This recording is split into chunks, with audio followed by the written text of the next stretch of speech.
Most aggressive plan on the books for restoring the river to its natural habitat, for creating recreational opportunities, tearing up the concrete, and bringing back the wildlife. This is a watershed moment.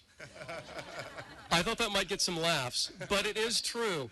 We are going to invest $1 billion in the Los Angeles River to the alternative that comes closest to habitat restoration for 11 miles from downtown to the far side of Griffith Park. Are you all ready for this? Yes. Remember that this is twice the size and scope of Alternative 13. It's more than 3 times the amount of federal funding and 4 times the amount of jobs. Mayor Eric Garcetti helped spearhead the final push to get the job done in Washington. The real hero is the quarterback, and the quarterback is our mayor. And to have a relationship with the federal government and to go back and to lobby for all of us, give it up to our quarterback, Eric Garcetti. It is no doubt that without this critical mass, without the nonstop attention to this area, we would not have been successful. But the work took many years, and volunteers like the Friends of the LA River were key in keeping it on the front burner. It's not just me by any means. It's many people that have worked for many years to restore the dream of a living Los Angeles River. I mean, the idea that the steelhead trout run would return, that the yellow-billed cuckoos would be singing in the sycamore trees. With one hard job done, another one begins. The next order of the day, raising the $1 billion needed for the project. The rehab could begin as early as next year, but the project will take about a decade. I'm Anna Marcos for LA This Week. Mayor Eric Garcetti says the money will come from various sources, including the money made from rezoning city lands, public works special funds, Prop O and state funds, as well as federal money. Continuing with our coverage of the LA River, there's now a new spot complete with park benches and native plants from which to enjoy the river. Yana Kay has more. Sue Talbot and her best friend Gilda enjoy walking at the LA River about twice a week. Sue says she's a big fan of the beautiful outdoor space.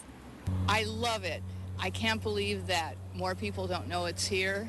But now they will, thanks to the opening of a new green walkway located to the west of the LA River next to the Glendale Water Reclamation Plant. So this is one additional significant step toward that ultimate vision of habitat restoration, active and passive recreation, economic development, and quality of life improvements for all of our residents. LA River visitors say they like the new walkway because it offers an additional green area off the beaten path. It's always nice to have that space that's a little protected. And it's just, the river's so great around here. It's so much fun to see the wildlife. Various city officials and community members walked to the new greenway for a ribbon cutting to officially open the area to visitors. The greenway was a project of the Los Angeles Bureau of Sanitation to show the connection between the LA River and the reclamation plant. It's a confluence of all these beautiful, powerful environmental interests, all in one small little place. The new walkway is a little over half an acre and features a dozen new trees, California poppies, native vegetation, and will use recycled water from the plant. Now, city officials hope that these small yet significant projects to revitalize and improve the LA River will bring more visitors to the area. I'm Yana Kay for LA This Week. And it doesn't stop there. Now Angelenos can even get a taste of the camping experience along the waterway. Anna Marcos takes us to the first ever LA River campout. These are the first 100 Angelenos ever to get permits to camp on the LA River in our time. I'm hoping that we can see some stars. That would be quite an experience to see stars without light pollution. It's going to be nice to just be hanging out with some friends and family and sing campfire songs and do all the things that you do that you usually have to drive for 4 hours to do. The California State Park System, which owns this section of the river, and Clock Shop, a nonprofit, teamed up to launch the first LA River campout. Urban campers put up tents, took in the wildlife, and got back to nature along a reawakening river. The lottery to snag a camping spot sold out in 90 minutes. We're going to have a traditional campfire experience. They have this special light where you can see bugs on the river tonight. There's someone here who's going to be reading ghost stories. People have thought of it as like a trash dump, a place where homeless people live, and we want to introduce people to it and to let them know that this will be a place where families and individuals can come in the future. For state and city leaders, events like this are part of a new way of doing business together to bring more parks to the urban core. The state plans to turn the area into a park to fit in with the city's larger river revitalization efforts. Many Angelenos do not benefit from our state park system. As you may know, 2/3 of state parks are located in Northern California, while the vast majority of our population lives in Southern California. If you missed the lottery for the campout, you still have a chance to sleep with Mother Nature. More of the campouts are planned throughout the summer, and they're free. I'm Anna Marcos for LA This Week. For more information on future LA River campouts, you can visit lashp.com or clockshop.org. And with all that's been going on with the LA River, the LA City Council declared a day in June, LA River Day, in the city of Los Angeles. As Gil Reyes reports, a former city leader who led the revitalization effort on the council received special recognition. A homecoming at City Hall for former Echo Park Area Council member Ed Reyes. Reyes had championed efforts to restore the LA River during 12 years as District 1 councilman, so he's pleased with recent groundbreaking decisions on the federal level. But the river itself was not about District 1. It wasn't about Ed Reyes. It was about the region. It was about drought. It was about kids who need recreation. Years of intense lobbying from then-council member Ed Reyes and friends may be paying off soon. The U.S. Army Corps of Engineers recently approved an ambitious plan to restore a stretch of the L.A. River, an 11-mile stretch between downtown and the Elysian Valley. Hollywood Area Councilman Mitch O'Farrell says removing concrete and restoring much of the river's natural beauty will have a ripple effect in improving neighborhoods along its path, bringing with it jobs, tourism, and a healthier environment for everyone. A victory party of sorts for river advocates who've been fighting the fight for years. On June 4th, LA River Day in the city of Los Angeles. At the center of itself, the river is silence, and that's where I come in, with the sounds in my head and the words in my heart. Thank you very much. At City Hall, Gil Reyes for LA This Week. It has been estimated that enhancing the 11-mile stretch of the river could kickstart as much as $5 billion in local investment. We now leave the topic of the LA River, but staying on the topic of water. It comes with a $100 million price tag, but LA just opened a new water treatment plant that changes how the city purifies its water. Anna Marcos takes a look. LA's water just got several degrees safer, healthier, and tastier. That's what LADWP officials are saying as they open their new state-of-the-art water treatment plant in Sylmar, the Dr. Pankaj Parekh Ultraviolet Disinfection Facility, named in honor of a man who worked for years at DWP to make LA's water healthier. This facility is dedicated to Dr. Pankaj Parekh, who passionately dedicated his life to fulfilling dreams of building safe water projects, curbing disease, and fighting illness in large and small villages across the world. Ultraviolet treatment uses sunlight to disinfect the water, reducing the need for chemicals. The key thing about going to ultraviolet disinfection is you get the disinfection of the water without adding chemicals such as chlorine, which can create carcinogens in the water. When we have the ultraviolet along with chloramines, you'll lose that chlorine smell and taste that you can have at times. And we're doing it at a price that is going to help our customer overall. Inside this 12-foot diameter pipe is the water that is pumped out to us, the LADWP ratepayers, 600 million gallons daily. According to officials, that's enough to fill the Rose Bowl 8 times a day.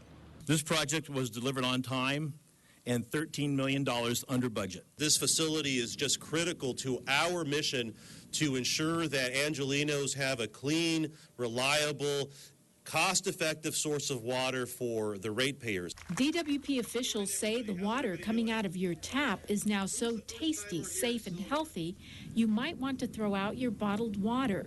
That could be a matter of taste, but there's no arguing with the fact that LA now has the largest ultraviolet water treatment plant in the western U.S. I'm Anna Marcos for LA This Week. LA DWP officials say state funding will cover $77 million of the $100 million cost of the project, but that ratepayers might see a small increase in their rates to pay for the remainder of the cost. And the city's efforts at self-improvement continue to its streets. The mayor is now on a quest to revitalize 15 of LA's busiest thoroughfares with mini plazas, gathering places for cyclists and pedestrians to stop and hopefully shop. Here's Gil Reyes. Here's how a stretch of Reseda Boulevard could look like permanently. A gathering place with green space, planters, even a bicycle corral to park your bike. The owner of Joyce's Coffee Shop, a community fixture since the 1960s, likes the idea. It's good for the community. And why is it good? Because bring more business to the neighborhood. It's all part of Mayor Garcetti's Great Streets Initiative, a plan to refurbish pockets of some of LA's busiest streets, including this one in Northridge. The initial plan calls for renovating one street from each of the city's 15 districts. The city has set aside $800,000 for improvements that will hopefully lure more cyclists and pedestrians to these areas. But before plans are finalized, community input is needed. That's why Mayor Garcetti has created the Great Streets Studio, tasked with gathering opinions from businesses and neighborhood councils on what they want to see. Northridge Area Councilman Mitchell Englander has already done much of the community outreach in his Northridge Vision Plan.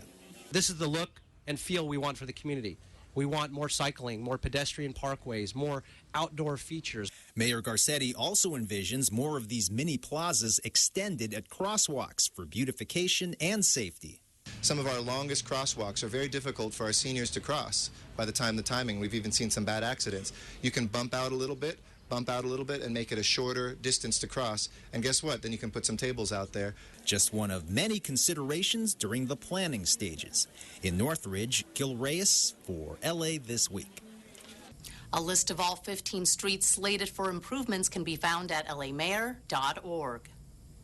5 years of the gun buyback program in LA have resulted in thousands of guns taken off the street. City leaders believe that means fewer chances for shooting tragedies like the recent one in Isla Vista.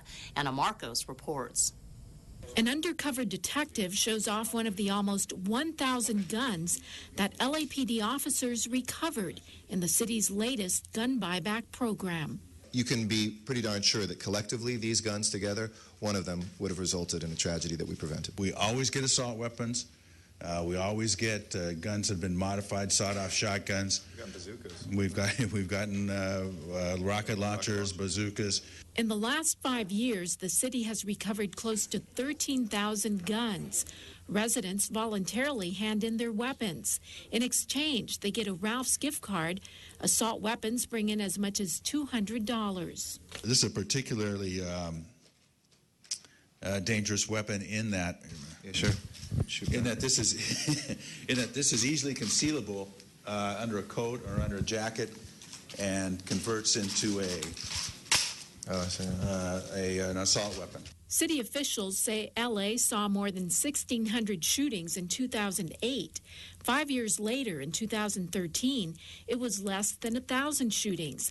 And this year, officers predict that number will be even less. They credit the dropping crime rate to smarter police work, more citizen cooperation, and programs like the gun buyback program. The shooting in Isla Vista was a tragic reminder of the consequences of gun violence in our state, in our country. LA, at least, will now destroy close to 1,000 guns, which could mean 1,000 fewer opportunities for another gun tragedy. I'm Anna Marcos for LA This Week. The city's economy depends on the success of not only big corporations, but also that of small businesses. And recently, the mayor's office took time to acknowledge the contributions of the city's countless entrepreneurs. Hollywood may be the entertainment capital of the world, but the mayor wants all of Los Angeles to be known as the small business capital of the world. I know that small businesses are about dreams. They're about a vision that nobody else thinks will come true, but that you believe in. They're about taking that risk and taking on your own faith, the fear of falling, but also the incredible chance of flying. And for all of us to know that and to feel that, the impact today of small businesses has never been more important. Among those honored for dreaming big was Diep Tran, who opened Good Girl Dinette in Highland Park. She says the food is American diner meets Vietnamese comfort food. And with a little help from her partners at the Women's Business Center, she recently celebrated her 5-year milestone, which is amazing in the restaurant business.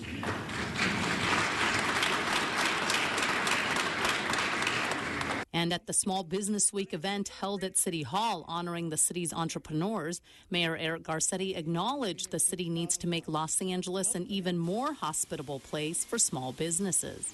I'm proud as council member I've helped lead the fight to reduce our city's business tax, and now as mayor it's something that I'm continuing to do because I know how tough that gross receipts tax is in the city of LA, which taxes you whether you make money or not. It's a gross receipts tax. The mayor says his hope is that the tax will be eliminated altogether in the not-so-distant future, and that with the help of small business owners who are the city's job generators, Los Angeles may just be able to put the recession in the rearview mirror.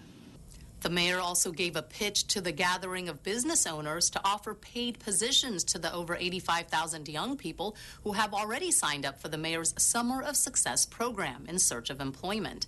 If interested, go to hirelaYouth.com.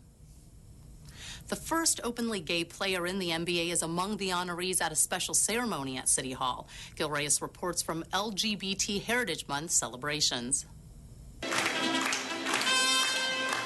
A mariachi band helped kick off LGBT Heritage Month at City Hall.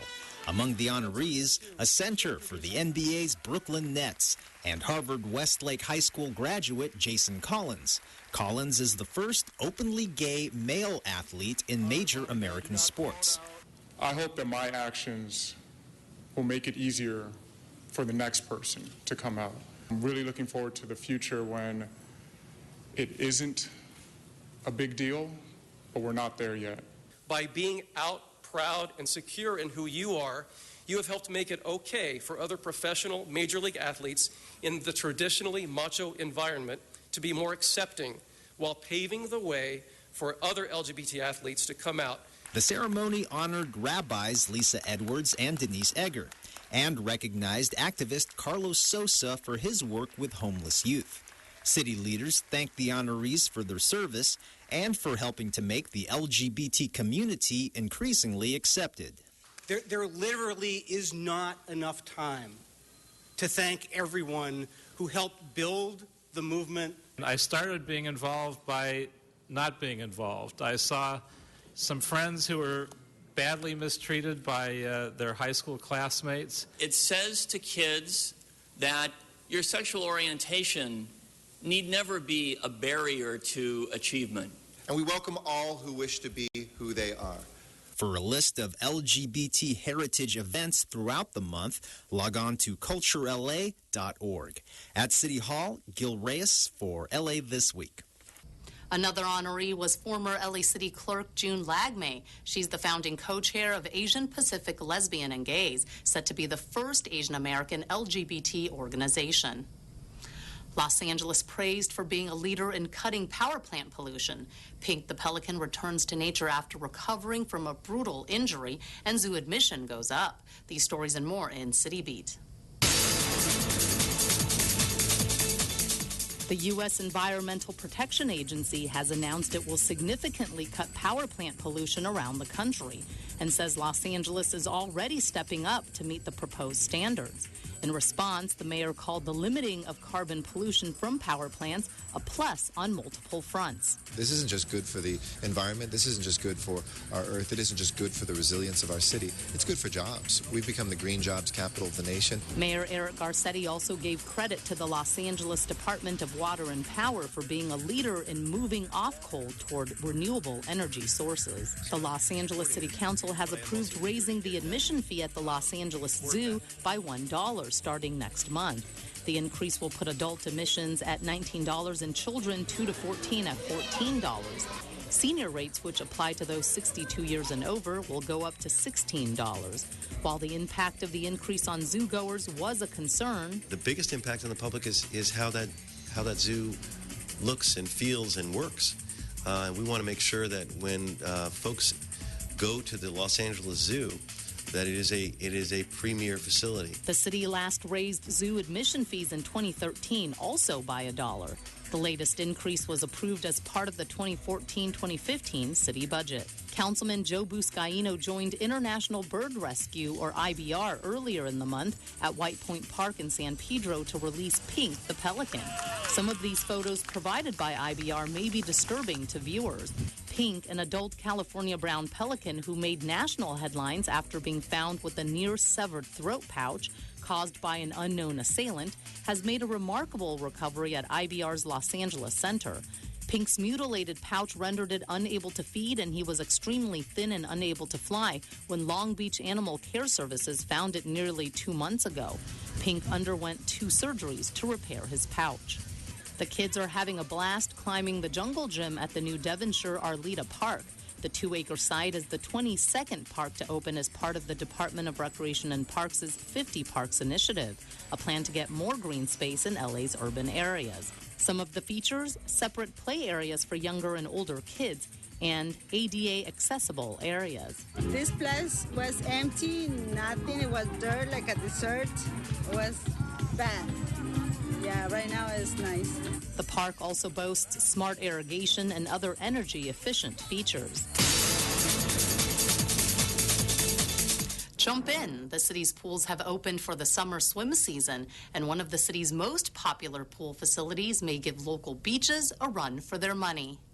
On what was one of the cooler days before the start of summer, the city's Department of Recreation and Parks kicked off the start of its summer swim season at Hansen Dam Aquatic Center in Lakeview Terrace.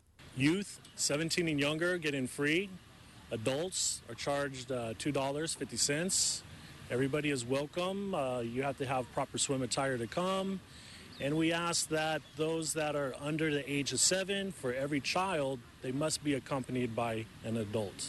While the crowds were missing on this opening day due to the mild weather, Rec and Parks officials expect a robust swim season as usual this summer, especially here at the unique 1.5-acre swim lake, complete with the water slide and beach cabanas. Instead of the community having to drive all the way to the beach, we brought the beach to them. This pool, it's called a zero-depth entry pool. So as you walk on the walkway, you gradually get in deeper. The deepest part of the swim lake is 3.5 feet. But despite the relatively safe depth of this pool, lifeguards will be on duty during swim hours. Ariana Powers is hoping to pass the requirements to become a junior lifeguard. You have to swim 100 yards under 2 minutes. It was nice. The water is nice. For now, the Hansen Dam Aquatic Center is just open for swimming on the weekends, but will open 7 days a week starting Sunday, June 15th. Through the summer. The city's Department of Recreation and Parks operates a total of 61 swimming pools. For more information, go to laparks.org. In this week's list of things to do, color photos from an internment camp, learning all about Indian and Pakistani cuisine, and the Brazilian Summer Festival.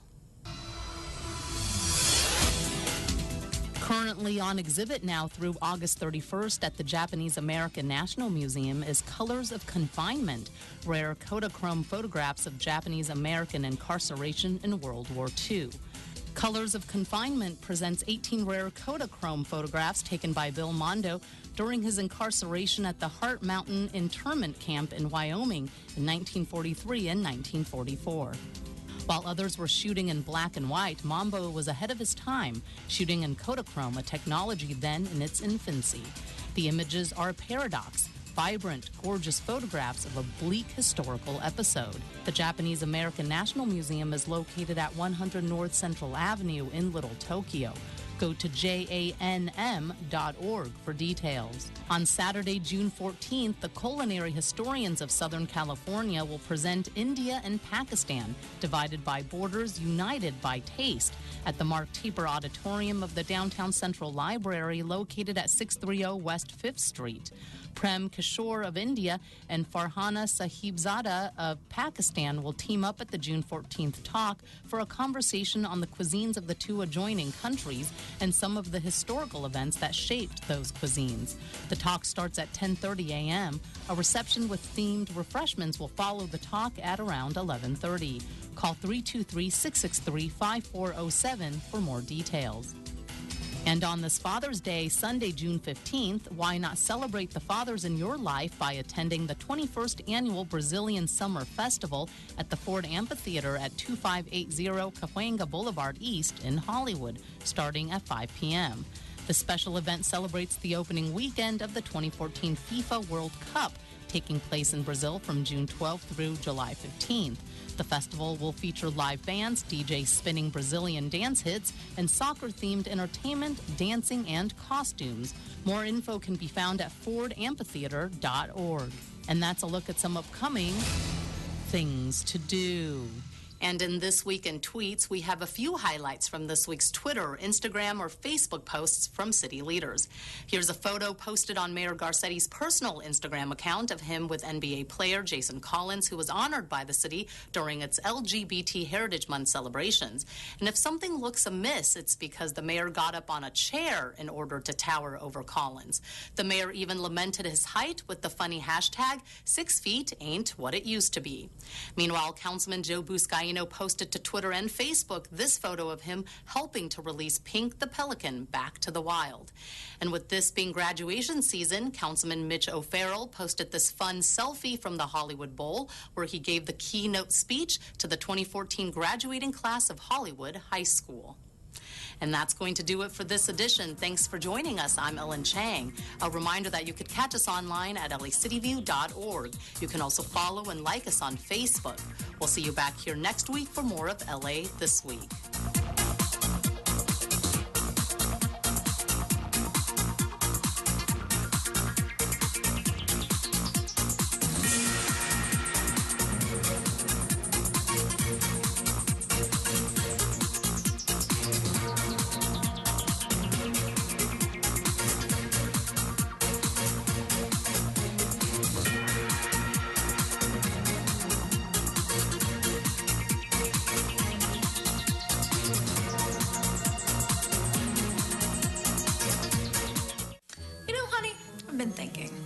You're not prepared for an earthquake. Take this antique vase your mom got you. If the big one hit, be a goner. Or this clay penguin you made in 3rd grade. History. By simply strapping loose furniture to the wall and putting putty under loose items, you can prevent serious injury and damage. Nothing is safe, even poor Uncle Petey. Get the message? Be prepared. G'day, Troy McCubbin from North Hollywood. You're watching LA City View, Channel 35, our city, our channel.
Good morning. It is Tuesday, June 10th. I want to welcome you to your Los Angeles City Council meeting. This council meets every Tuesday, Wednesday, and Friday at 10 a.m. All are welcome. Madam Clerk, I believe we have a quorum. Could you please call the roll? Blumenfeld, Bonin, Buscaino, Cedillo, Englander, Fuentes, Huizar, Carres, Krikorian, Labange, Martinez, O'Farrell, Parks, Price, Weston, 10 members present, a quorum, Mr. President. Okay, first order of business. Approval of the minutes. Blumenfield moves, Bonin seconds. Next. Committee to resolutions for approval. Fuentes moved, Price second. That brings us where? Mr. President, today is Tuesday, and now would be the time for the flag salute. Okay, if we could all rise, we'll be led today by Mr. O'Farrell and our flag salute. Thank you, Mr. Chair. All rise and begin. I pledge allegiance to the flag of the United States of America and to the republic for which it stands, one nation, under God, indivisible, with liberty and justice for all.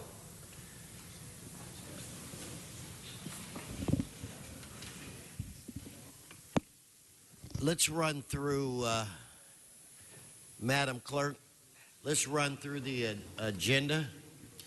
First, Mr. President, there's a request to continue items 1I to June 27th and item 31 to June 11th. Okay, without objection, that'll be the order. Items 1 through 4 are items noticed for public hearing. The Department of Building and Safety reports that item 1G may be received and filed inasmuch as the lien has been paid. Okay, that'll be the order. So do we have cards on items 1 through 4? Cards on items 1N. Okay, so let's prepare to vote on the other items. Let's open the roll, close the roll, tabulate the vote. 10 ayes. Okay, let's move to the next section. Items 5 through 19 are items for which public hearings have been held. Okay, members, specials, I do not see any. Why don't we prepare to vote on these items? If you could please open the roll, close the roll, tabulate the vote. 10 ayes.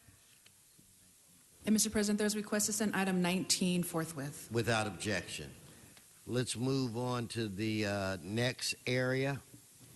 Items 20 through 28 are items for which public hearings have not been held. 10 votes required for consideration. Okay, so without objection, those items are now before us. Do we have cards? Cards on items 22, 23, 24, 26, and 27. Okay, Mr. Parks. Just like to make a verbal amendment to 24 and call special 27. Okay. Didn't we already have cards on those? Okay, are there still a couple of items that we can move on right now? Yes, Mr. President. Okay, and those items would be, help me. Items 20, 21, 25, and 28. Okay, specials members, I do not see any. Do we have cards? Oh, you already gave me the cards, so let's vote. Let's open the roll. Close the roll, tabulate the vote. 10 ayes. Okay, that brings us where? Items 29 and 30 are closed session items. Do you wish to hold those on the desk? Why don't we hold them for right now, and then let's continue and move on. Mr. President, that brings council to items called special. All right, let's start off with item 22. Mr. Walsh. 22, John Walsh.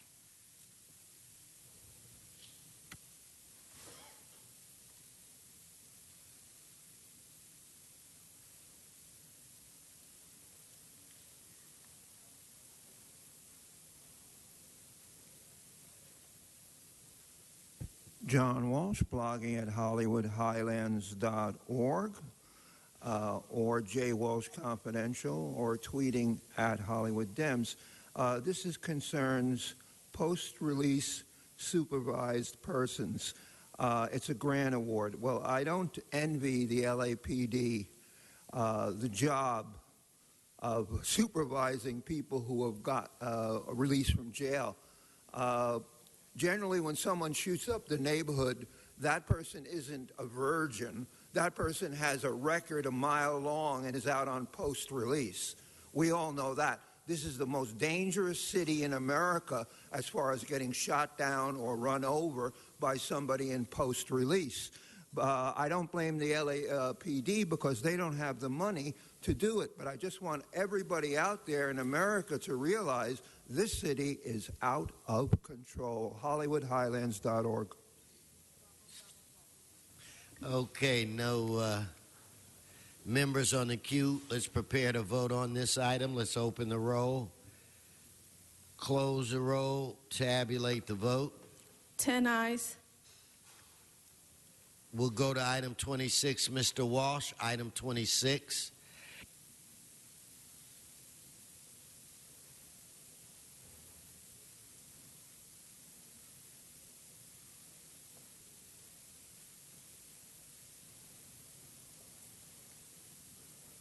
John Walsh, blogging at HollywoodHighlands.org. This again is a $50,000 reward. I never get up when the family is here. I think the family is here because I don't want to add to their suffering the way you do when you bring them up here, parade them around for your political benefit. Ms. Hernandez's relatives aren't here. They're smart. And then again, anytime I make the slightest factual error up here, you correct me. You have only made one reward in the past 7 years. Past 10 years, no rewards. This is a joke, the rewards, because snitches get stitches. You've seen my shirt. People are afraid. They're not going to speak about, because almost all of these are gang killings or hit and runs. It's, again, I'm going to give you all the time to say that John Walsh is out of his mind, and we've given a dozen rewards. HollywoodHighlands.org. Mr. Parks. Thank you very much. I'd ask for the public's help and a request specifically from LAPD and the family to, let me just get my paperwork here. And that's what, 26? Request that the city provide a $50,000 reward on an incident that occurred on February 7, 2014 at approximately 11:30 p.m. And involved Davion Perkins. He was assisted in closing down a party at the Lorenzo Apartments located at 325 West Adams when three unknown males who were not invited to the party started to fight with him. One of the unknown males then pulled out a gun and shot Mr. Perkins in the abdomen. The three suspects then fled the building in an unknown direction. Mr. Perkins was transported to a nearby hospital but never recovered from his injuries. He was pronounced deceased on May 26. We ask that $50,000 reward in that regard and hope that the public or anyone that has information that could assist LAPD and the family to bring this to a conclusion will come forward. Ask for an aye vote. Thank you, Mr. Parks. So what we're going to do, I'm going to ask Mr. Walsh to come back up on item 27. We're going to take up 26 and 27 together. That's okay, Madam Clerk? All right, so Mr. Walsh, this is for you on item 27.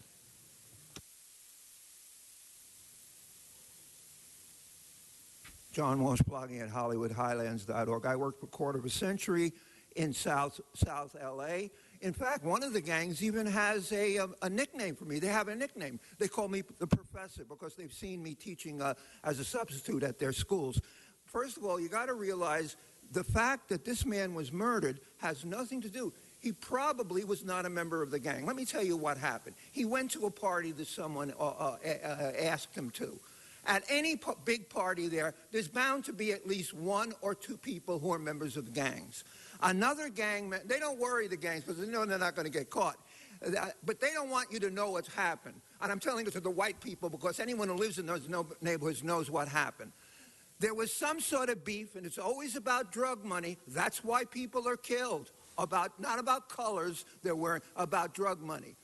To send a message to one gang, the other gang came here and shot at random into the party.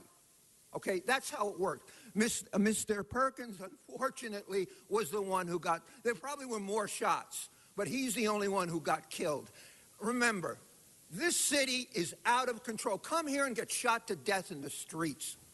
This city is Davion Perkins. I'm glad his parents didn't come here. It would have been a monstrous, terrible feeling. And I'm not even going to talk about Park's personal history because he has one with his family, and that's an unsolved murder. Stay on the issue. Okay, I'm telling you, I want to see one family, one person get up here and say, that what happened was you made a reward, the reward was offered, and the killer was caught, the killer was convicted, thanks for offering the reward. It will never happen. Thank you. Okay, Mr. Parks, you want to mention something again? Thank you very much. Justin. I'd also ask for the community support on finding the suspects involved with the homicide of Nelva Hernandez, who was killed at 3835 Cimarron and shot by an unknown assailant. She succumbed to her injuries and was pronounced dead after this incident. It's a $50,000 reward. And we ask the public, if you have any information, to contact Sergeant Paul Shearholt at Criminal Gangs Homicide Division at 213-485-4341. So we ask for an aye vote on this item. Thank you, Mr. Parks. Okay, let's prepare to vote. Excuse me, Mr. President. I'm sorry, you have an announcement. Yes, just for the record, for item 26, the correct council file number is 14-0010-S15. And for item 27, the council file number should be 14-0010-S14. Thank you very much. Let's prepare to vote on that item. Let's open the roll. Close the roll, tabulate the vote. 11 ayes. Let's move to 23. Item 23 is held special by Antonio Ramirez and John Walsh. Thank you very much. I am delighted that you are paying tribute to the talented late Luther Vandross. I was just listening to his CD 2 days ago. I love his music. He puts me in a sanctuary of serenity and love. Hard to believe, but it does. It works every time.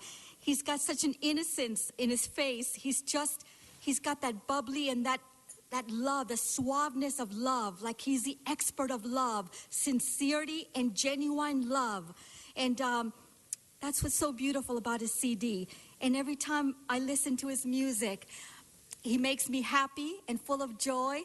And I just express that to my pilots because Luther just does it to me. Every time I hear his music, I go out and wave to my pilots and my choppers. And I just say, God, I love you, I love you, I love you. So anyway, thank you again, Luther Vandross. May you rest in peace. We love you. Thank you. Mr. Walsh. John Walsh, blogging at HollywoodHighlands.org.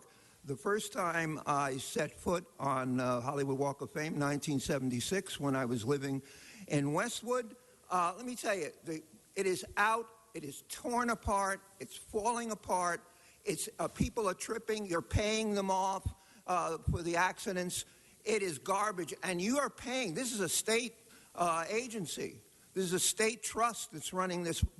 It's a shame. Come to Hollywood Boulevard, the world, and see how terrible the sidewalk is, and what bad shape it is. They don't give a damn here. They don't give two shits about Hollywood Boulevard. But come here. I do say, as you know, I've been getting up here for 15 to 20 years and saying there are not enough minorities. At least you put Luther Vandross on there. Almost no Asians on there, no Central Americans there, mostly white guys.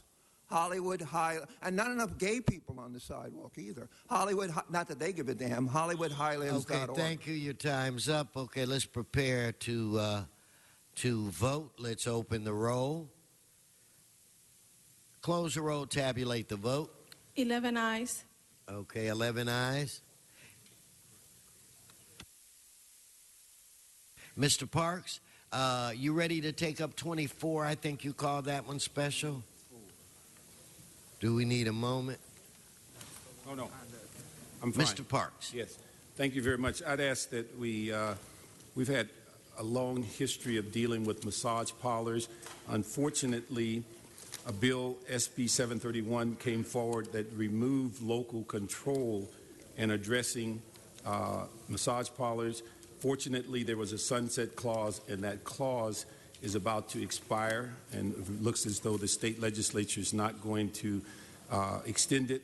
But in the same time, we have AB 1147, which is going to return local control to zoning for massage parlors and also create a revocable massage establishment, state registration, and a variety of other things that are beneficial to the local control.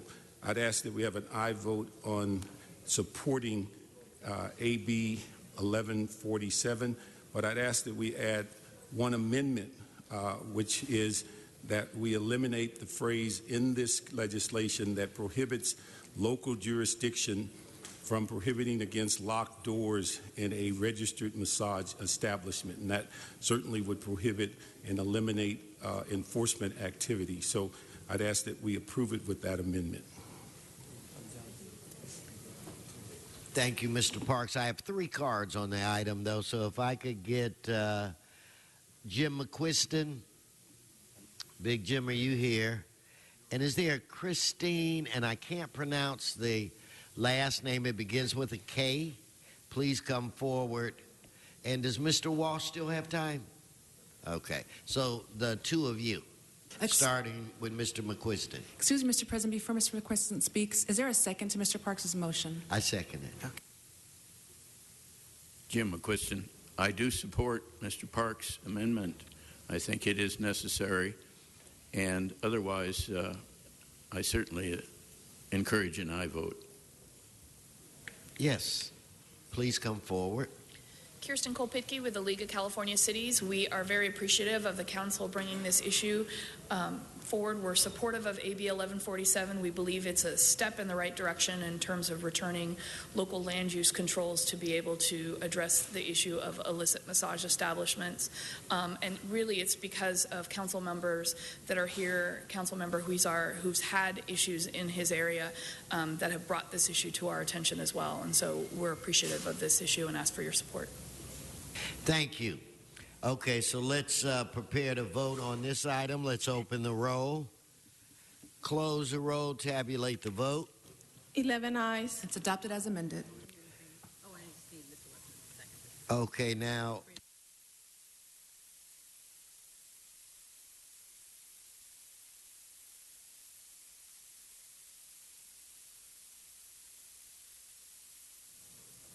can we, Madam Clerk, vote on reconsideration of item 1M, as in mom?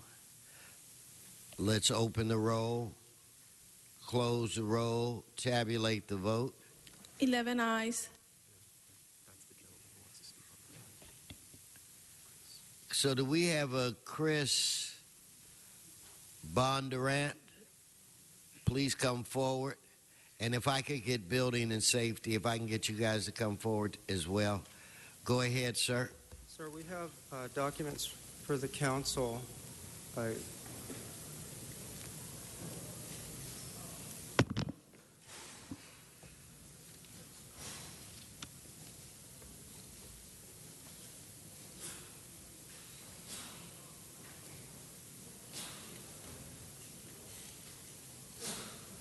Please go ahead. Thank you. The Honorable Eric Garcetti, Mayor of City of Los Angeles, the Honorable Herb J. Wesson, President, City Council of Los Angeles, members of the Los Angeles City Council. The documents before you is a letter brief in opposition to Los Angeles Department of Building and Safety's proposed lien action, case number APN 507327-019. Dear sirs and madams, this brief is submitted in order to propose, number one, in order to oppose the attempted lien proposed by the Los Angeles Department of Building and Safety. 2, provide the mayor and city council members with a true and accurate statement of the facts and circumstances leading up to today's hearing in this matter. 3, request the dismissal of all lien and related actions sought against the owner in residence. The owner in residence is a blind senior citizen in frail health. Number 4, we request that the Building and Safety Department be directed to cease and desist its harassment against the owner in residence. And number 5, we request that the Department of Building and Safety and the Los Angeles Street Services Bureau be directed to remove the overgrown 35-plus foot trees and restore the curbs which have caused the damages. The factual background, brief overview. Since 1985 up to and including the present, the owner and residents made continuing requests to the city to remove the grossly overgrown trees situated directly in front of the residents. Okay, thank you, sir. So what I'm going to do, why don't we, this is in my district, I'd like to continue it for, can I continue it for 3 weeks, Madam Clerk? Yes, that's July 1st. Okay, so in that 3-week period, if you could have dialogue to see if we can't work this out some kind of way. So, sir, I'm asking that this be continued for 3 weeks and that you be afforded the opportunity to engage in discussion with Building and Safety to see if we can bring this to some conclusion. Fair enough? Okay, so if you would touch base with him, then that'll be the order. We're going to continue this item until, was it July 1st? Okay. So also I have Elizabeth Alcazar, Donna Pearman, Elizabeth Alcazar, Donna Pearman.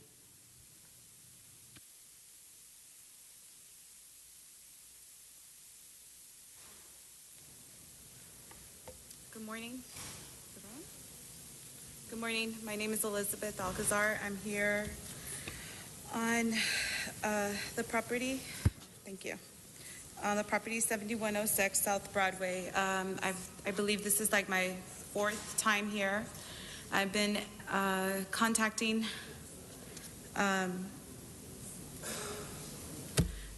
basically been here several times asking to see if someone could assist me in trying to figure out how we can work together and try to modify this.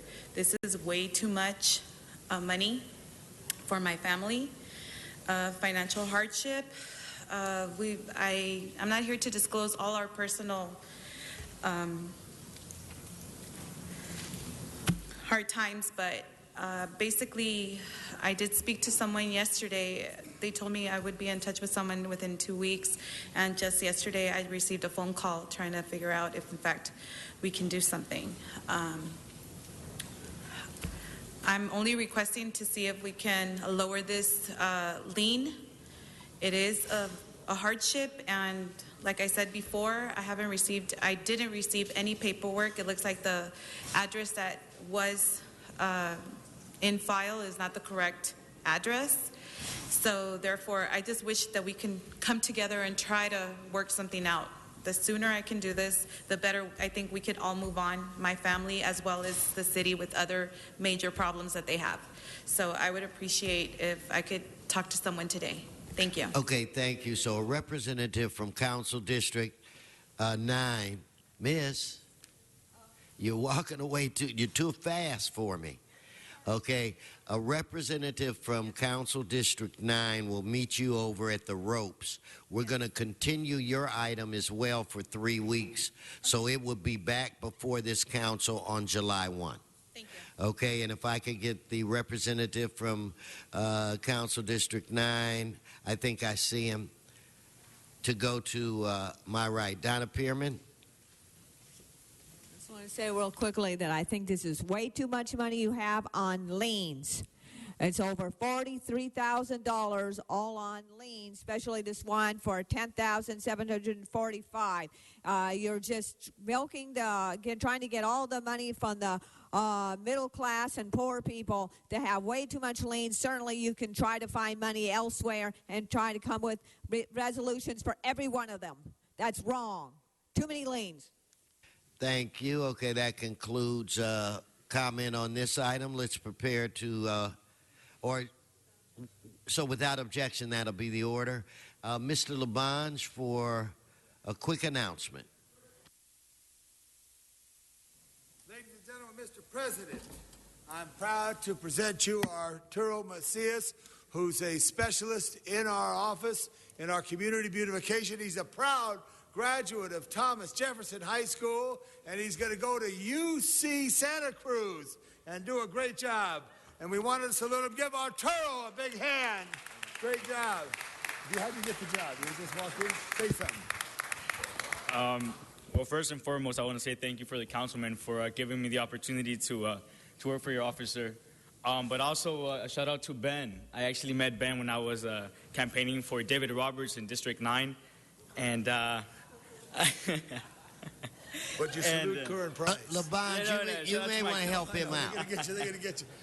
But yeah, no, and so it was thanks to Ben that I had that contact info. So he invited me to come intern for the office for the councilman June 5th of last year. I remember that day. And so it's just been right over a year that I've been with the office. And in August, I got hired by the councilman. And I am so thankful for the opportunity. And ever since then, I had just a great time. And Mr. President, he's never met a couch that he can't pull off the street and put in the back of the truck. He's a great member of our beautification team. Give Arturo a big hand. UC Santa Cruz. Anyway, congratulations. Okay, now I've been informed. Thank you, Councilman Price. He's got it right now. Yeah, I've been informed that items that we can take up items 29 and 30, and that we can do that in open session. So I'll defer to Mr. Krikorian. Thank you very much, Mr. President. Budget and Finance has considered both items 29 and 30 and recommends approval of the recommendations. And that can be done in open session unless members have questions or concerns. Oh. No, I don't. Oh, okay. Very good. So it appears that there's no questions. So. Okay, so Madam Clerk, do you have to read these? Would you please go ahead? For item 29, in the case entitled Graciela Lopez, the recommendation is to authorize settlement in the amount of $600,000. For item 30, in the case entitled Silvatrey Medina versus City of Los Angeles, the recommendation is to authorize settlement in the amount of $225,000. Okay, let's prepare to vote on these items. Let's open the roll, close the roll, tabulate the vote. 12 ayes. Okay. Forthwith on these two items. Also, Mr. President, there's a request for item 5 to go forthwith. Without objection, that'll be the order. That brings us where? Mr. President, that brings council to general public comment. Okay, if somebody could find Mr. Labange for me, please, it would be greatly appreciated.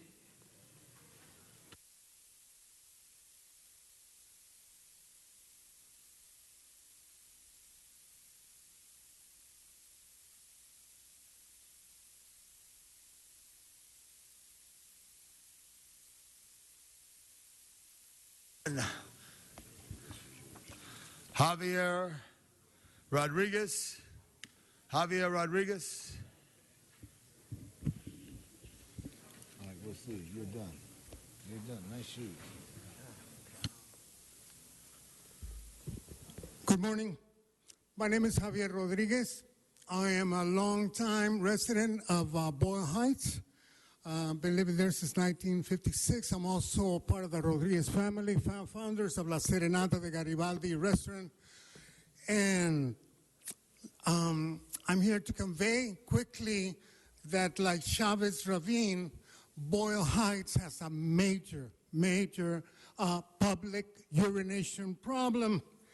And it extends for approximately half a mile where there are no public restrooms.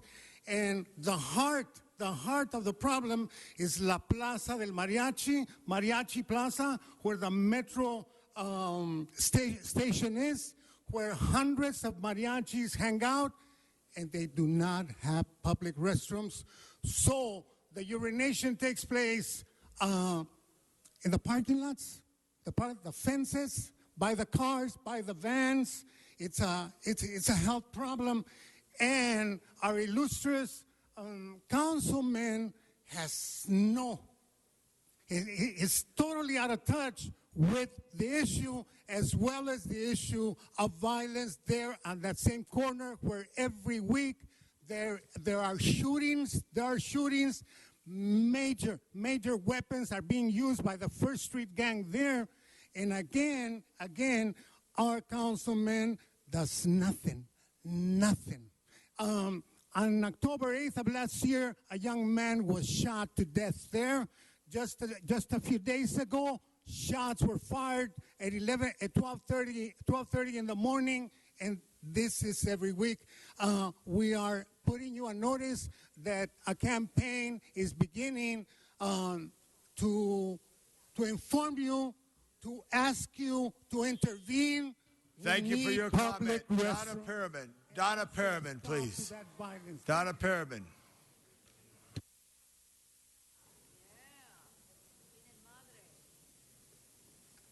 Donna Perriman. Okay, I go, all right, LA Kings, for rewards, we need to bring back the death penalties, make it work so less rewards are needed. We need to vote for the MTA board so we can take care of that subways. Every other 2 months are not enough to hear the voice of the San Fernando Valley. We need to bring back video conferencing. See what happened in North Hollywood, that crazy nut? And Marion couldn't speak because we need video conferencing. We are unsafe. We need to be able to protect ourselves. It took the police a long time to catch them. We have too many gangs, terrorists, insane people who make us cower in fear. Some of people tell politicians, city council, and the mayor, we need our guns back. Don't bring guns to the gun buyback. Now law-abiding citizens need those guns. Get fair market value of the gun stores. And when I need to digress a little bit, I saw in the February paper that Bernard Parks wants tenants to pay 100% of the retrofit for earthquakes repairs, excluding the low-income people, not 50%. 100%. So middle class has to pay the whole thing. You only care about large businesses, Westfield, Twin Towers, MTA. We, the taxpayers, should be able to vote for the MTA board so we can have a say what the MTA does. We need to vote for any increases, changes in buses, and what we want. You don't care about the middle class taxpayers. 100% retrofit? Talking about rescinding rent control shows you only care about developers, film industry, large business, apartment owners. And we need to bring, it shows, because you don't care about bringing back the video conferencing, we need to have the people to speak. And the Valley, this is not right. What David Salzberg did, you only took away the voice of the people. That's all you did. You should be ashamed of yourself. We should bring it back. We need to bring back video conferencing. Sean Murphy of Toluca Lake.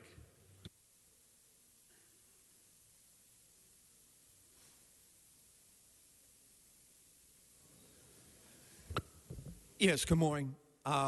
Today's my last day city council meeting. I'm on my way to Ireland in 2 weeks. From today,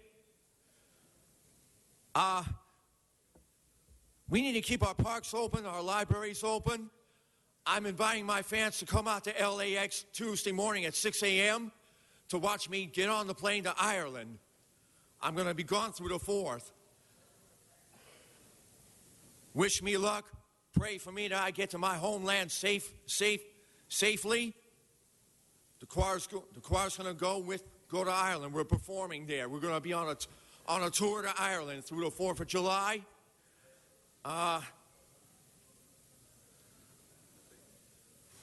We're going to get a lot of rain next winter. El Nino's coming. It's supposed to be 3 times worse than the one in 82 and 83. I will see you all in September. Sean, bring the rain back from Ireland. Take care, buddy. Yeah, see you. Yeah, John Walsh. John Walsh. Have a safe trip.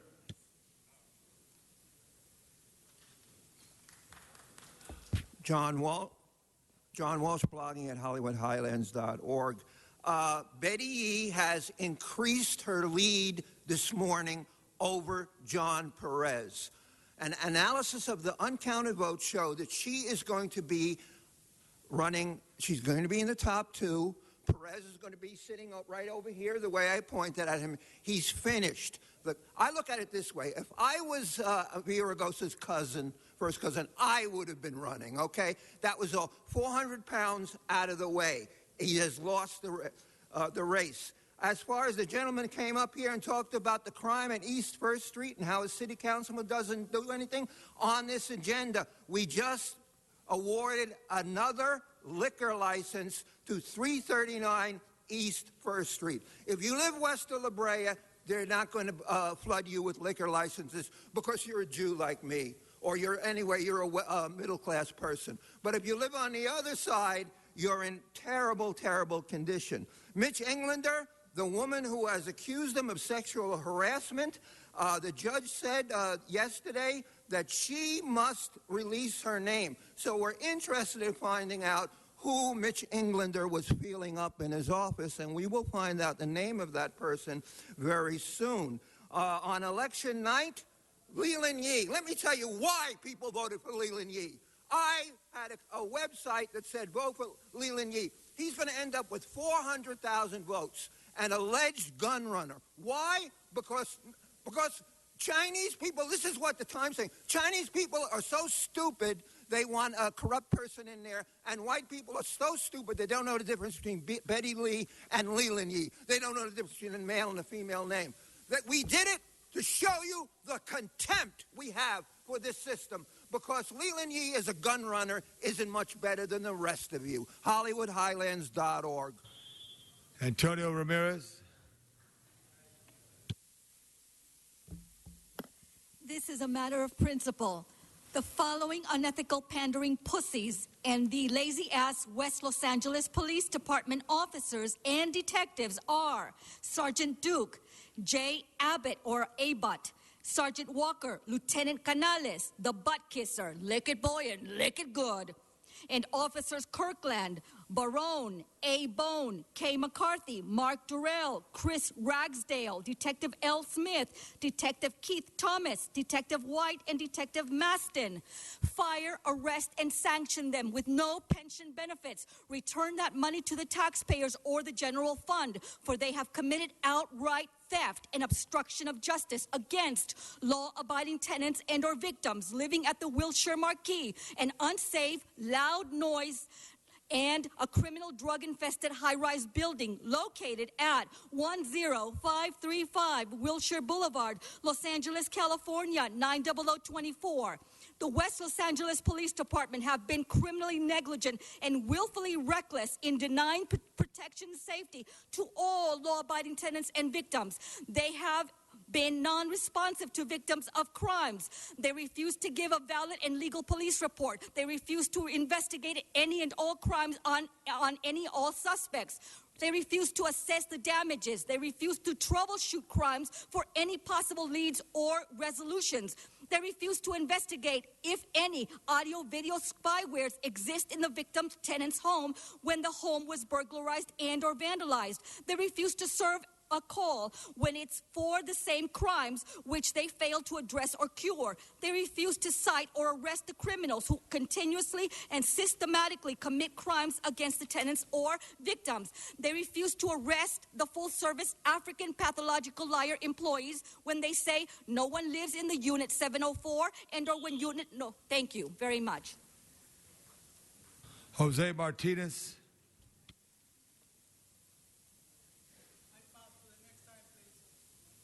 This is public comment, sir. Is this your name, Mr. Martinez?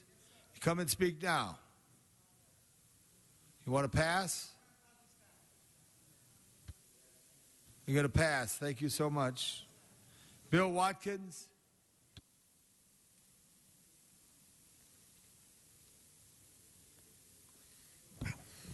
Good morning. Nice to be back. Hi, Mr. Parks, Mr. O'Farrell, Ms. Martinez. Thanks, Rose Hills Science folks. How are you guys doing? Mr. Cedillo, great event at Highland Park. Thanks for having it. I advocate against underage drinking. I'm 12 years sober. And I'm working on that. But this morning I've been at the police commission meeting. Thanks to all in service and in uniform today, I wanted to make a nice speech. They don't allow, this is like an ASAP over there. They don't allow water and or liquids in the chamber. I'm looking for a city council member. Maybe Mr. Cedillo, you're listening now. Let's get a water dispenser in the back of those meetings.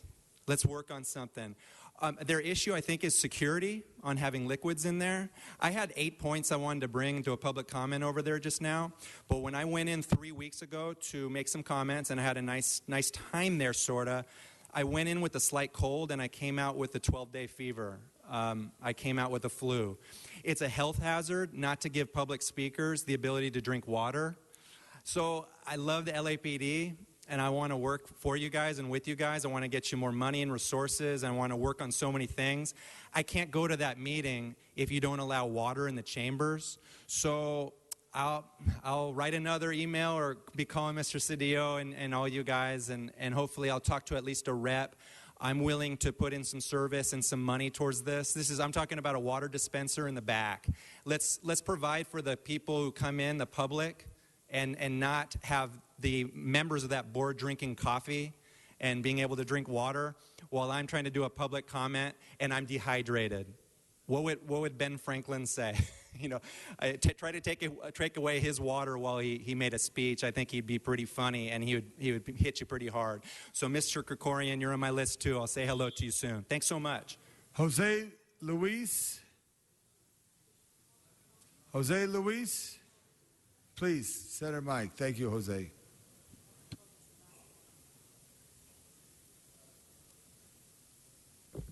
Good morning. Thank you for the opportunity to speak before the City Council chamber. I'm not here to complain, but I'm here to plead on behalf of the drivers that are behind me wearing these red shirts. We find ourselves in a really precarious situation due to the avalanche of the Ubers, the sidecars, and the Lyft that are providing so-called, a share ride, but which is not a share ride. It's more like a taxi cab service without the taximeter, without all the equipment that we are complying with. So I plead and I ask the city council members to please give us a hand, help us out, in this matter, since we cannot fight against this Uber that has billions and billions of dollars at their disposal. As we can see, we are mostly, fathers, grandpas, uncles, and this is what we do to support our families. We work hard every single day. We don't work 7 or 8 hours, we work 10, 12, 14 hours a day just to be able to provide for our families. And we plead for your help. Help us in whatever you can to make these illegal taxi operations that are called, a share ride, which is not a share ride, it's a taxi, They disguise themselves as a share ride, but it's not. Thank you very much. Thank you, Billy Cooper. Bobby Cooper.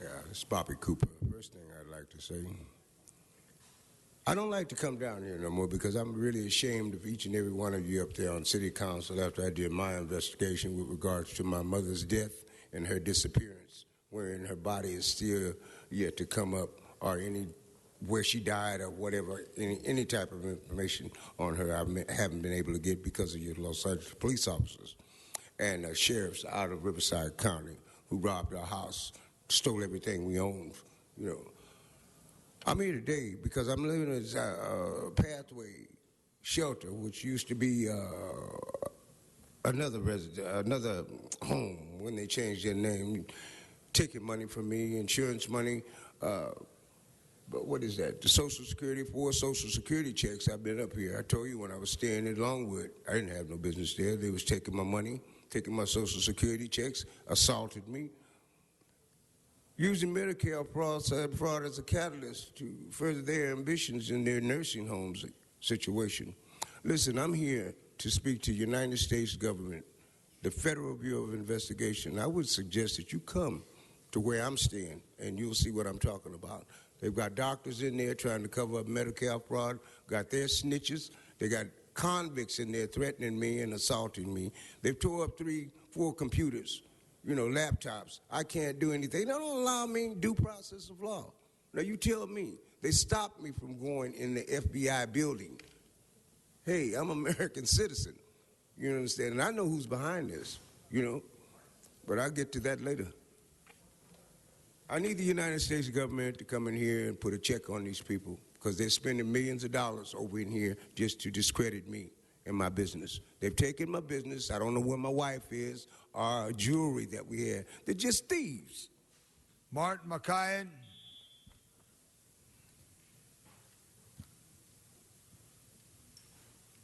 Followed by Carol Schatz. Good morning, council members. It's Martin Manukian from Yellow Cap.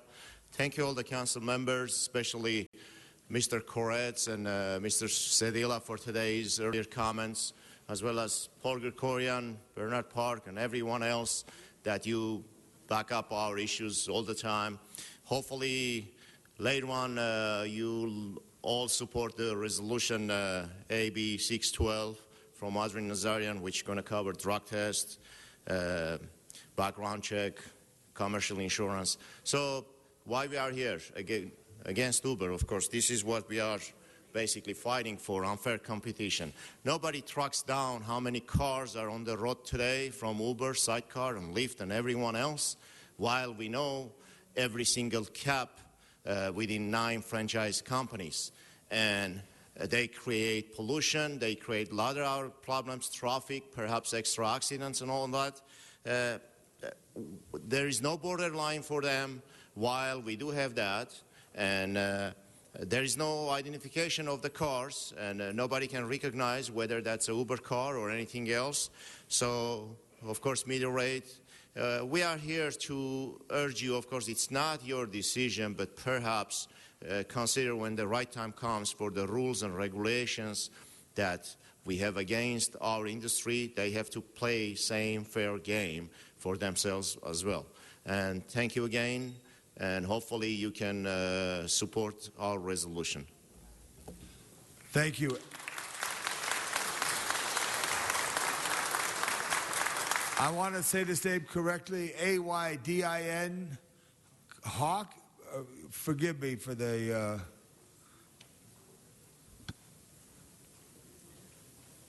Good morning. The name is Aydin Kavak, and I'm here as a taxi driver to let you know that all the rules, regulations, and conditions that has put in front of us, we always follow.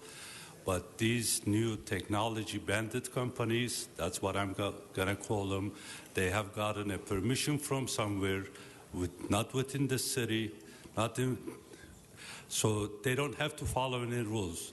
I have to charge $2.70 per mile. I have to charge $46.50 from downtown. These people tell you that they're charging less, but at times they're going like $5, $6, $7 a mile, and they're gouging the public. But nobody is gonna question them even, because they can do it, and they have been doing it. Plus, they want to move into the LAX airport. They want to only pick up from LAX because they're not going to go to South Central Los Angeles. They're not going to go to East LA. They're not going to pick up those public. They're not going to pick up the sick and the elderly. All they want is the cream of the crop, and they're moving into our own territory that we have been following, as I said, all the rules and regulations to start with, to the world. But these guys, they don't have to follow anything. And I thank you, please, please, please. Taxi drivers are small businesses also. We all support family. And these guys are only technology bandits. Thank you.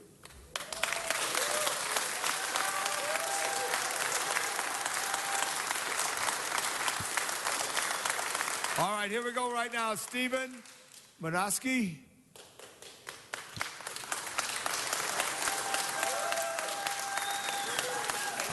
Hello, dear people. My name is Steven Matosowski, and I've been driving a cab more than 20 years, and I would like to address my speech on behalf of all taxi drivers behind me. All right, let me just tell everybody, the more you clap, the less time. Hold this clock. Okay. It's very unfair that Uber, Sidecar, and Lyft don't have any regulations as we do. Number one, we have to pass the city test to become a professional taxi driver. Number two, we have to pass drug test. We have to have clean driver record. We pay all of the city fees. We have commercial insurance. We have installed safety cameras inside in the cabs. We drive safe, inspected green vehicles. We provide service to disabled people. We transport sick kids and elderly people to schools and hospitals. None of that Uber and Lyft has it. We are the first faces when passengers come to LA. They need to be regulated as we do. Thank you. Thank you very much. That completes the comments today. Thank you for attending our meeting. Next item, Madam Clerk. Council has motions for posting and referral. So ordered. That clears the desk. Any announcements, members? Any announcements? Seeing none, any adjourning motions? All rise for adjourning motions, please. All rise. Sergeants, will you assist our guests? Mr. Bonin. Thank you, Mr. President. I regret that I have two motions to adjourn, two people to adjourn in memory of today. You know, sometimes death, while sad, makes sense. It happens at the twilight of someone's life. And then there are those occasions that are just cruel and senseless where someone too young is taken, someone with children, with young children. And sadly, I have two such motions today. One is for a member of our city family, and one is for a member of my extended office family. The first one is for the member of the city family, a member of the LAFD. On Monday, around 11:15 a.m., LAFD fire helicopter pilot and paramedic Brian Lee and a young passenger were involved in an off-duty crash of a fixed-wing aircraft at the northwest end of El Mirage Dry Lake. Off-duty LAFD colleagues, including two firefighter pilots and two firefighter aeromedics, witnessed the crash and rushed to render aid. The San Bernardino County Fire Department responded to the scene and began emergency care, airlifting both patients to local trauma centers. Brian, unfortunately, succumbed to his injuries, and his young passenger, Sebastian, remains in critical condition. Brian just celebrated his 47th birthday. He'd served more than 25 years with LAFD. The elite group of LAFD firefighter pilots and firefighter aeromedics are highly trained firefighter helitack support personnel. They're stationed at Van Nuys Airport.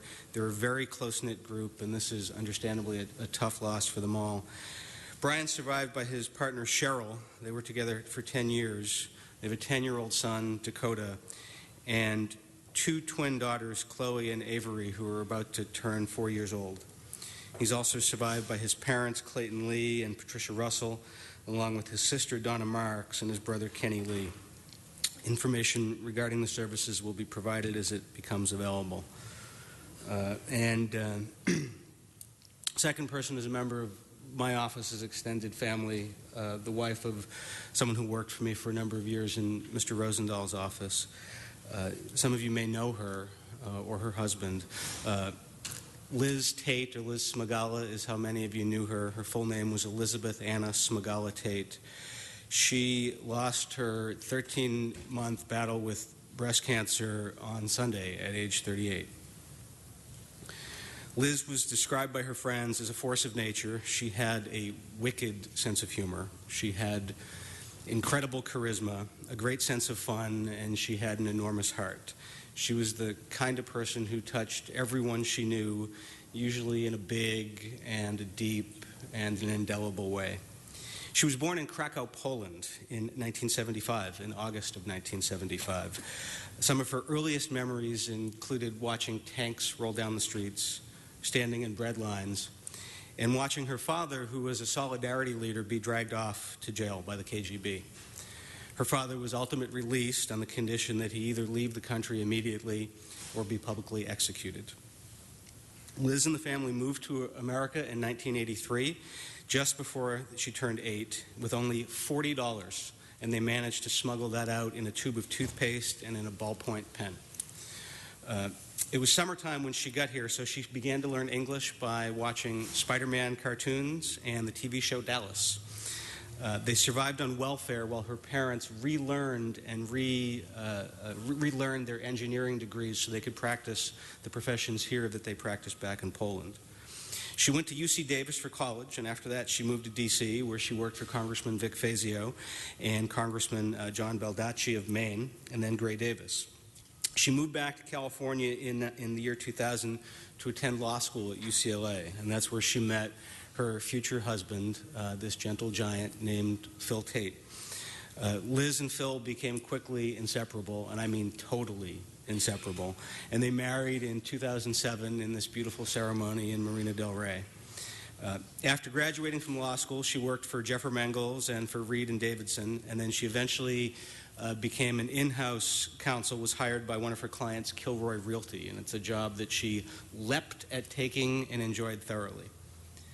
She never forgot her roots, and she was a former president of the Polish American Film Society and was one of the driving forces behind the LA Polish Film Festival, which was a great event, but one that was routinely eclipsed by the annual summer theme bash known as Lizapalooza, which was her annual summer birthday party, which drew people from around the country and occasionally, as I recall, drew members of the LAPD who were summoned to help quiet things down. Last year's little Lizapalooza was a little bit different, though. It was on the rooftop of a hotel in Venice, and it was a fundraiser for breast cancer research. Liz's proudest accomplishment was her son Lucas, he was born in January of 2013, just 3.5 months before she was diagnosed with stage 4 triple-negative breast cancer. He's 16 months old now, and he lifted his mother's spirits and provided her the strength she needed during her treatments. Liz epitomized strength and grace and resilience during her battle, and no matter how dark the outlook or the bad the news, she was determined to fight and to squeeze as much out of life as she could. She didn't wallow in self-pity, and she didn't waste any time asking why. Instead, she focused on the fight and on spending time with her friends and loved ones and with Phil and with Lucas. A lot of folks, Liz included, described her as prickly, and she was, and intimidating, she was. She scared the hell out of me on many occasions. But she was also an incredibly warm and caring person, evidenced by the vast number of people who call her their best friend. She was beautiful and smart and courageous and warm. Her friend Allison Keel Friedman wrote on Facebook that she used to watch Liz from afar because she was confident and didn't suffer fools and just oozed the coolness that comes from being really good at what you do, ridiculously funny and sure of your values and your people. I remember her, this is Allison speaking, talking about wanting to have a child and saying that she wasn't sure she'd be able to because you don't get to have it all. And she had a job she loved and the best husband ever. And Allison smiled with the news of Lukey's impending arrival because she knew that Liz deserved it all. And she had it for a very short time. Liz is survived by her husband, Phil, Lucas, her 16-month-old son, her parents, Walter and Janet, and her brother, Thomas. The memorial services will be the 28th of this month at St. Monica's Church in Santa Monica, and the family's asking for donations to be made to the UCLA Santa Monica Breast Cancer Center. You know, a lot of folks say when someone dies that there's another angel in heaven now. That's true, but knowing Liz, I have a feeling she won't settle for the run-of-the-mill rank-and-file status of angel, and that she'll be sitting there sort of barking orders and trying to make things in heaven run a little bit more smoothly. If God wants to rezone heaven, he's got one hell of a land use lawyer at his side. With Liz in heaven, God better get over any notions of infallibility or omnipotence, because she is sure to point out what he or she may be doing wrong and how it could be done better. Liz is also sure to humble God with that rapier wit. But she will most certainly do one other thing. She will teach everyone in heaven, God included, a thing or two about just how big love is. Liz Tate, Elizabeth Anna Smagala Tate, may you rest in peace. You were loved. May you walk forever in the sunlight of the Spirit. Thank you. Thank you, Mr. Bonin. Members, Mr. Parks. Thank you very much. I'd ask that we adjourn in memory of retired Chief of Police Neil Robert Neil Rogers Johnson from the Arcadia Police Department. He was born in November 1934, passed away June 2014. He was a lifelong icon of the Arcadia Police Department. He was always a private person, and particularly in his private life, just very recently, people became aware he was fighting a battle with cancer. On Saturday, May 17th, he was admitted to the Methodist Hospital in Southern California with stomach pain. He later determined the cancer had progressed throughout his body. He was taken into hospice care on Tuesday, June 3rd. He passed away with his family at his side, just yards away from his beloved Arcadia Police Department. He was a member of the department from September '56 and retired December 1994, a span of 38 years. In his early life, Chief Johnson was a member of the Boy Scouts and Cub Scouts, and which was a driving force that molded his entire life. He attended Alhambra High School, later went to Pasadena City College. He entered the Army, where he was assigned to the military police, and this sparked his interest in law enforcement. He left the Army in 1956, joined the Arcadia Police Department as an officer, and reported to the Wheeler Street Police Station along with 21 other members. He was highly active in the department and soon was promoted to sergeant. He also was interested in youth and the community and was advisor to the Chariot Car Club. Along with his lifelong friend, Sergeant Dan Morgan, a relationship with the youth was started and expanded to thousands of teenagers that have molded contemporary law enforcement across the country. In 1978, he was promoted to captain, and finally, in November 1985, he became chief of police. He served the department, the city proudly until his retirement. Although City Hall thought he retired in 1995, he still came to the station each Saturday to visit with the officers and pick up his mail. He's survived by his wife of 58 years, Norma Jean, his children Neil Jr., Roger, Terry, and Jerry, and a host of family members. He had a memorial service yesterday. Today there will be a private family service at Live Oak Memorial Park in Monrovia, where he is going to be laid to rest. Thank you. Members, I'd like to ask we adjourn a memory of Gunther Jerry Plotke. He lived to be 90 years old, and some of the folks today left us too soon. He was born in Berlin and left Germany when he was 17, only come to the United States and get drafted and go back and fight the bad Germans at that time in Berlin. He lived a wonderful life. He was married for 62 years to his wonderful wife, Margaret, and their sons, Robert, Leonard, and Rick, and their daughter, Linda. Plotke Plumbing on Larchmont, a fixture.